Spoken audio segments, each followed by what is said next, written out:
Okay.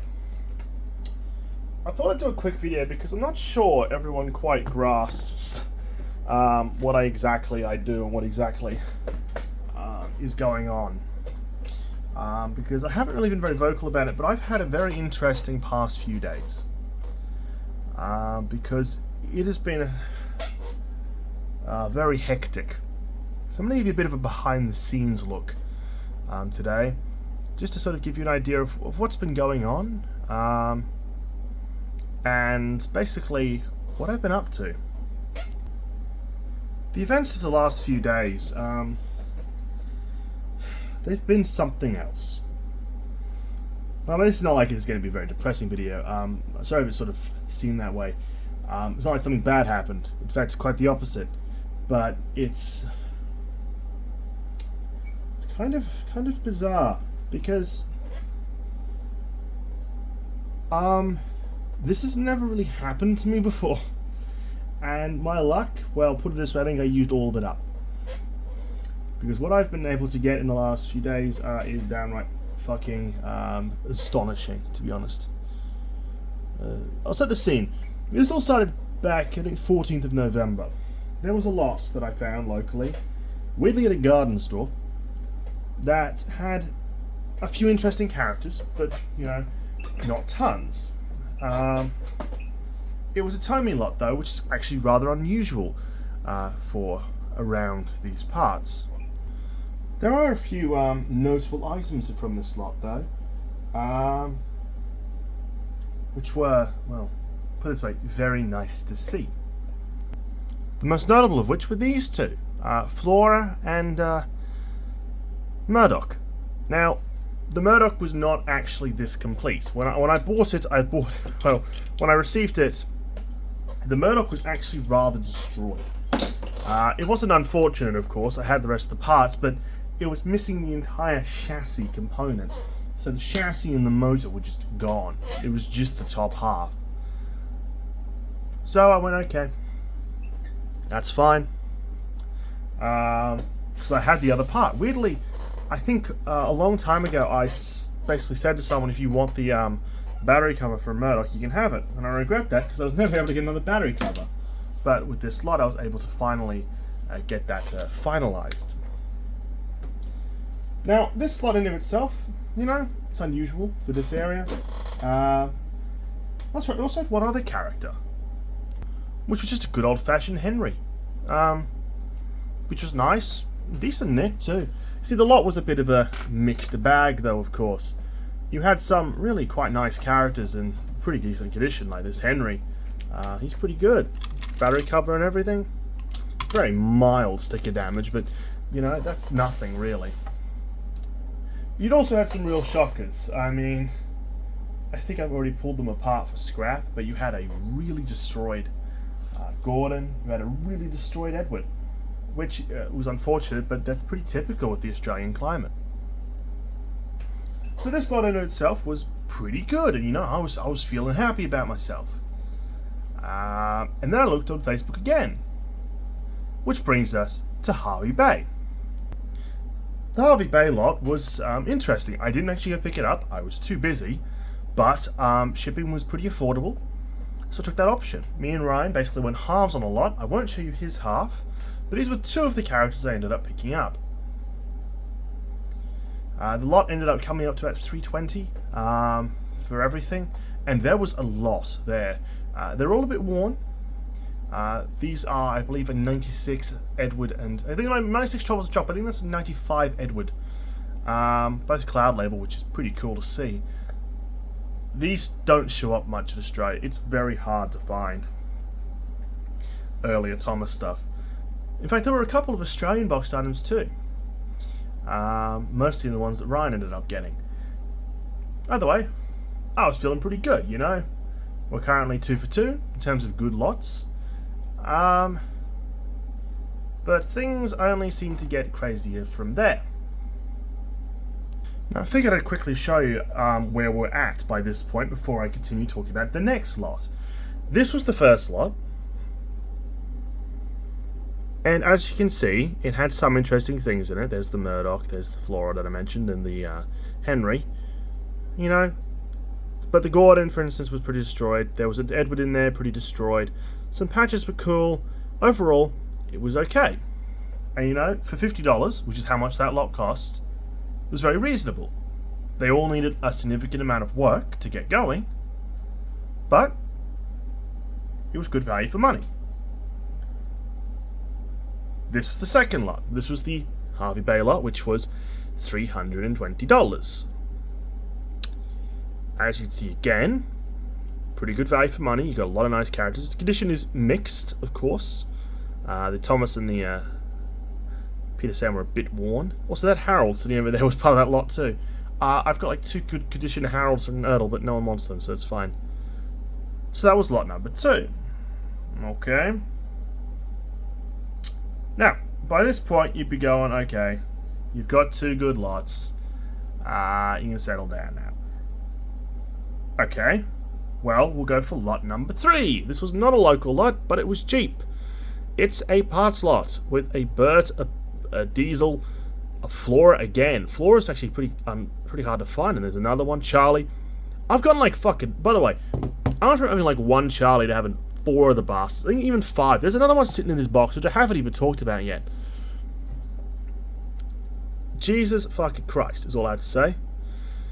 And I went, yeah, sure, I'll have that. $40. Pretty fair.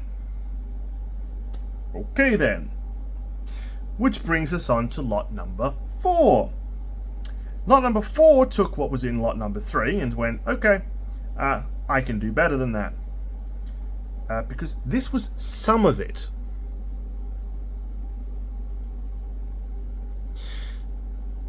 And by this point, I am a bit baffled, because we have some characters in here that are quite good.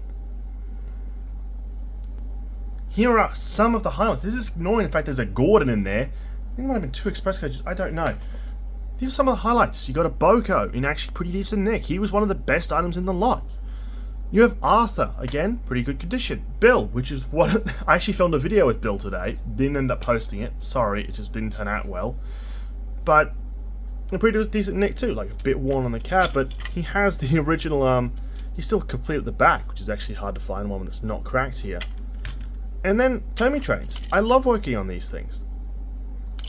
See, half my enjoyment with these sometimes is just working on them. They're fun little things to tinker with. And you know, I don't feel as bad selling these as other things because they actually require me to put in work to get them to this state. It's not like other things where it's just like, just buy it, sell it, buy it, sell it. These, it's like, buy it. You gotta service it, you gotta clean it, you gotta replace tires. These all have brand new tires. I don't skimp out on that. It's important that they all have new tires to me. Their hooks have all been cleaned up, replaced if need be. Their coupling rod's the same. Again, even this one gets new tires. You may think, oh, that's dirty. That's actually the best I could get it. I think I might be able to get it a little bit better, but that's hard. All working, all cleaned up.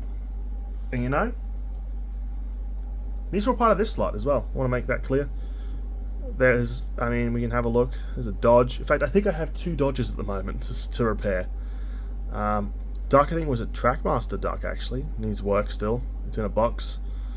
Gordon, there's a yellowed one, and I believe there was a non-yellowed. The non-yellowed will be going up. I don't sell yellowed ones. They crack, and I don't want to have to deal with that. And I don't think it's fair to sell it, even if it's not cracking now, because it will be in the future. Is that Arthur? There was a lot of good things in this lot, and you know, by this point, I'm well and truly going, shit yeah, you know? And also some nice older track. I had to throw some of this out because it was broken, but other than that, nice. And it also coincidentally had, I believe in this picture somewhere you can see it, there it is, this creamy caboose, which if you remember from the first lot, which I didn't mention, with the Flora, there was no creamy caboose, only a carriage, so I ended up being able to complete that lot. Okay, I'm feeling very good now, you know? Little would I know that this was only Friday, and there were more lots to come over the weekend. Saturday would herald in just insanity, like pure, unbridled insanity, because I got these 3 in a lot that baffled me at the time and still baffles me now. To preface what's happened, the first 2 lots I showed you, the 2 that were Facebook Marketplace, were 50. The repair lot on eBay was 40. And honestly, that's probably the worst deal I made. And the other one, Harvey Bay, was 320. These 3 were part of a $60 lot. Okay? This is the picture. Now, this picture doesn't really give you justice for what's here. There was about 20 trains. Frankly, it was a bit obscene. Because there was just so many trains. There was at least 20 to 25 Trackmaster 2s. These were the best ones out of it. A lot of them were just Thomas's. And you get that with Trackmaster 2. I'm not going to complain about it. Because it was $60. But what I found hilarious was that this would have cost an absolute fortune not too long ago. Some of these, I believe this guy, not this guy. Yeah, this guy. These are 2020. There was some 2021s in there. Not too long ago, they bought this lot. This would have easily been $1,500 Australian dollars worth of Thomas stuff for $60. This thing here, they still sell for about $100. I'd show you it, but I got rid of it. I don't like to have big destinations, so I said to I basically put up on Facebook Marketplace. Same day I got it for free. I don't need it. Someone else can have it. Someone came and bought it. We had a good chat about whole Novas. It was fun. And then I threw in some Trackmaster push-along trains as well. Which, that's fine. Typically when I sell lots on Facebook, it's a bunch of stuff that I don't want sold very cheap because it's Facebook. But either way, these are the highlights. I mean, you have a earlier Kenji with the blue base. I think that's a little bit obscure, not more expensive, just obscure. I wouldn't charge more. It looks arguably worse than the purple one. You have a glow-in-the-dark Edward. They want stupid money for this. I don't know why. Full set. A lot of the cargo, it was actually pretty decent. And of course, one of these guys. Not in the best nick, and I think the price I sell it for will reflect that. It's got like weird damage over here. Back wheel set's a little yellowed, but you can't really replace it. Runs fine, but yeah, the whole body's a bit weathered. But I did have the original base, which is good. Now, by this point, I'm going, okay. What the fuck's going on? And the best part was I was talking to Ryan throughout this whole endeavour, and he was going, okay. By the first one, he was like, okay. Second one was like, right. Third one was, right. Fourth one was, right. Fifth one was, right. And then we get to the 6th one, which occurred on Sunday. Sunday Fun Day. Sunday's lot was something that didn't really pique my interest. I looked at the pictures and went, okay, there's a lot of stuff there. Looked a little bit closer, went, oh, look.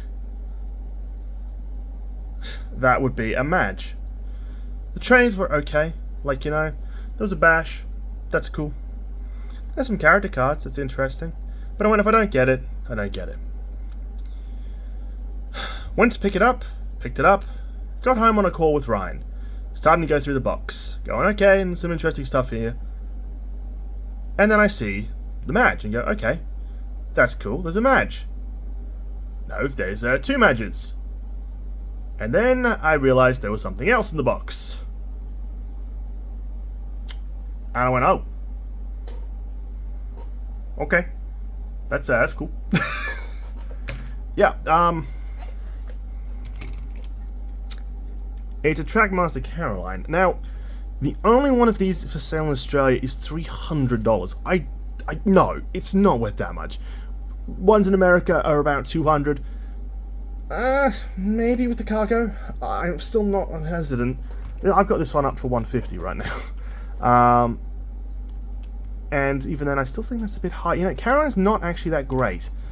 I mean, the model's terrible. I mean, the same deal with Madge. Madges are a lot cheaper. These two have their cargo though, which is actually quite nice. Unfortunately, the only one that didn't have their cargo was Caroline. But this lot, it was wild because these 3 alone, that's pretty good. Hell, I might actually even keep one of the Madges, you know. I can afford to, because everything else pays for it. But the thing is, this is 3 characters in a lot that had way more. An obscene amount more. In fact, there were some pieces in here that were just honestly very helpful. Something I didn't realize looking at the picture was it had... There it is, actually in the picture. I missed it. Those green barrels in the yellow car, they go to the diesel placing. And I needed them, so that was good. There was a lot of take-along in this lot. I mean, other things was, obviously, you have, I think that's a dash. Bit obscure. I think it would have come in a set. You had the Pez dispensers. Yeah, Pez dispensers are cool. I'm keeping them. And they would have been reason enough to buy the lot, honestly, if I'd seen them. You had the giant cranky. It's currently broken, but I'm going to hopefully get that running. Character cards. I actually was really excited. I was pulling character cards out and went, oh, they're international ones. You don't see these too often in Australia. And honestly, the take-along characters were actually also quite interesting as well. For a bit of context, this last lot was near the beach. So what you'd expect from take-alongs is rust. And it's an unfortunate fact that 90% of the time, you're dealing with rust at the beach. But that wasn't quite the case. These are pretty indicative of what was in there. Honestly, the take-alongs looked barely used. Some of them were worse than others. I separated them out and they're going in a bulk lot. But look at this Diesel 10. Still got a nice sheen. And what's really cool is these are all very late take-alongs. This is a late 2008 release of Diesel 10. This Duck. This is actually not a late release of Duck. I believe this is a bit of an earlier one. No code. Rather unusual. But I do believe it's genuine. Very neat. Wait, there's the code. I missed it before. That's a 2008 Duck. This was the coolest thing though. You may go, oh, it's just a take-along Thomas. Yeah. This is a 2009, a mid-2009 Thomas. This is rather unusual. These would have only been in sets, so they're actually kind of rare. I have a few in here. To give you an idea, this is around the same code as Hero. Hero only ever had one. I think it was 195. This is really end-era stuff. I mean, the character cards are likely from sets, which I think was where a lot of these take-along characters came from, was sets. And I believe the sets went a bit longer than individual releases. So what we're dealing with here is a lot of sets, and also just a lot of really late stuff. There's not much here. So really late take-along, and really early take-and-play. Like this Molly. I'd never seen this Molly before this lot, and now I know about it. Bit of a goofy thing, because they obviously shortened the tender. It kind of looks better, though. I always thought that take-along Molly was a bit too long. Kind of similar problem with, like, Emily. They just didn't really work with take-along. So I don't hate how this looks. You know, and another one I'll bring in is the one that started the video off, which was the Great Waterton Percy. I think that's just cool. Full set for that too, because it came with a few other characters, which were Jack and Alfie. These this is all 2008, so they've got no back hook, which is a bit odd. Well, that's where the back hook would have gone. Which, if you didn't know, yeah, in 2008, they ditched the back coupling on all road vehicles. It was very bizarre. I'm still not entirely sure why they did it. But basically, yeah. Honestly, these look the best because they don't have that ungainly hook, so they're really quite nice. Bit weird that they're with a Great Waterton Percy. I'm not sure they appeared in the film, did they? Yeah. But that is actually it. There is nothing else. And I'm not even fucking with you. That was the extent. There's a few other things in here, like the electric eel car.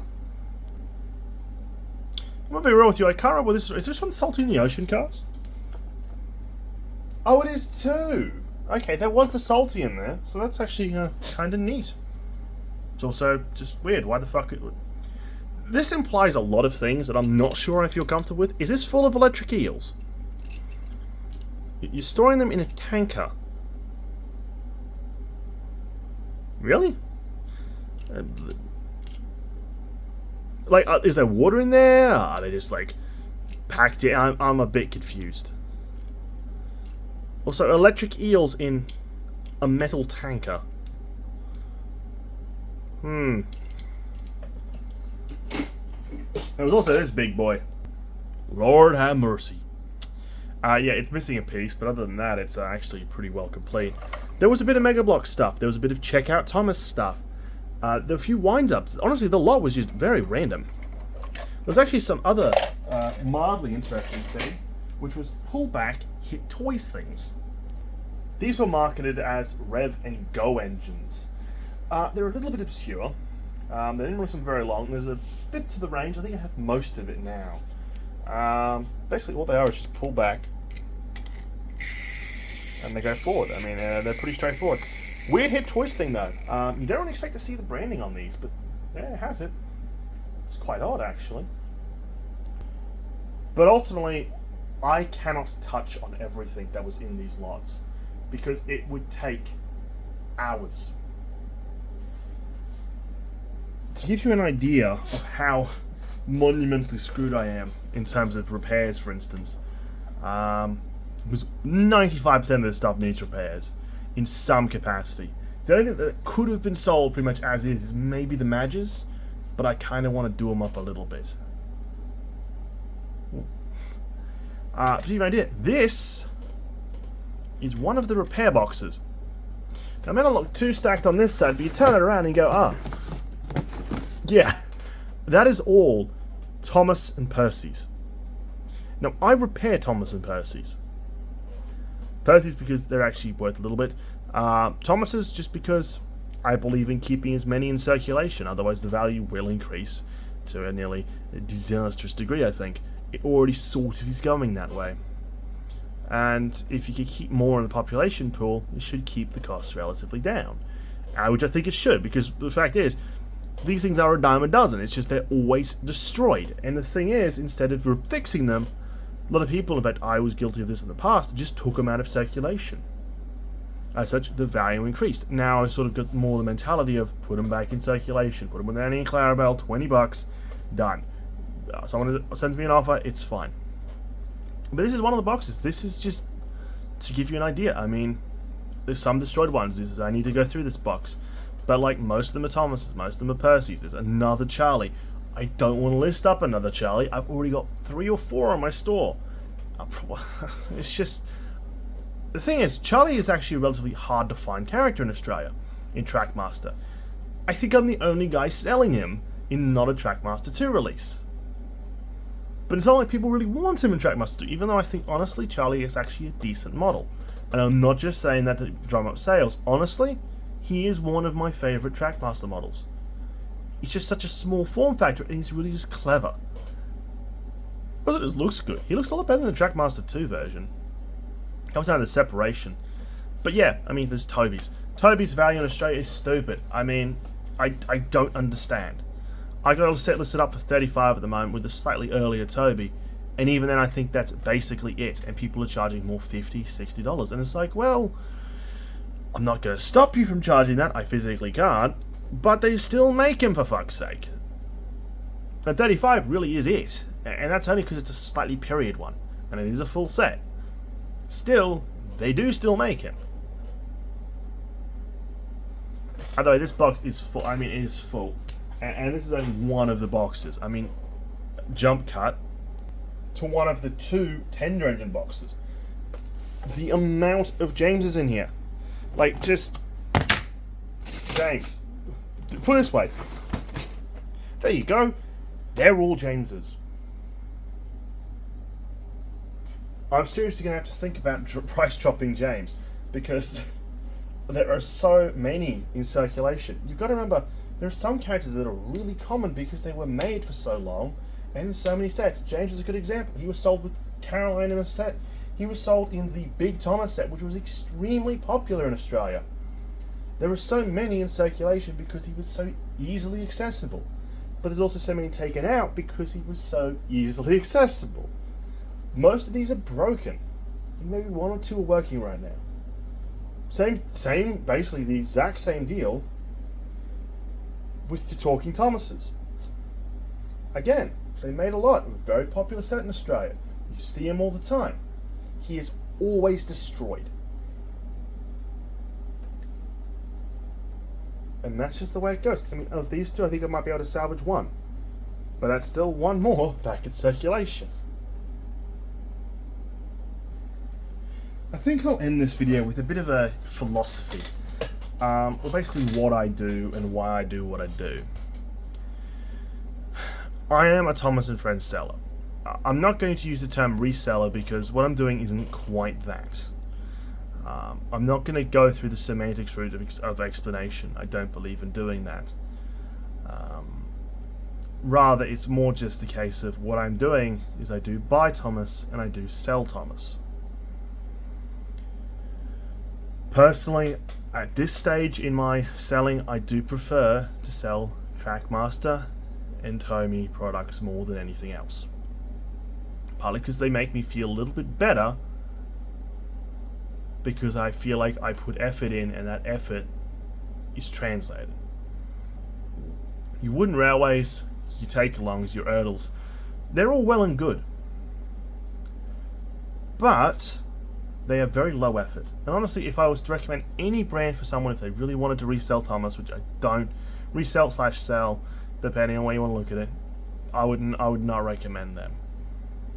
I would recommend them because they are so easy. I'm not going to try and come across as noble entirely in what I'm doing. I am buying and selling for more money. I am turning a profit. But what I will say is that two things can be true at the same time. Because yes, I'm buying and selling these, and I know some people have very mixed opinions about that, and I'm not going to get into them in this video, which is more just meant to be a what the fuck just happened kind of video. But I can also like repairing them because it puts them back into circulation. It keeps the prices where they are, and means these things don't end up in landfill. Again, two things can be true. It makes me money, and it can make me feel good.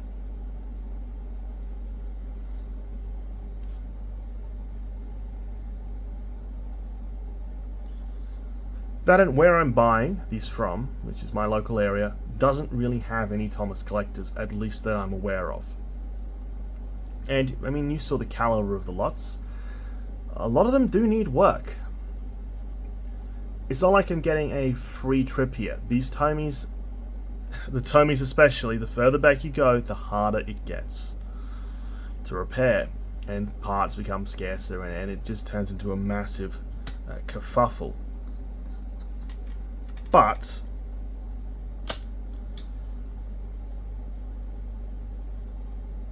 I still like doing it. Maybe because I'm a masochist, I don't know.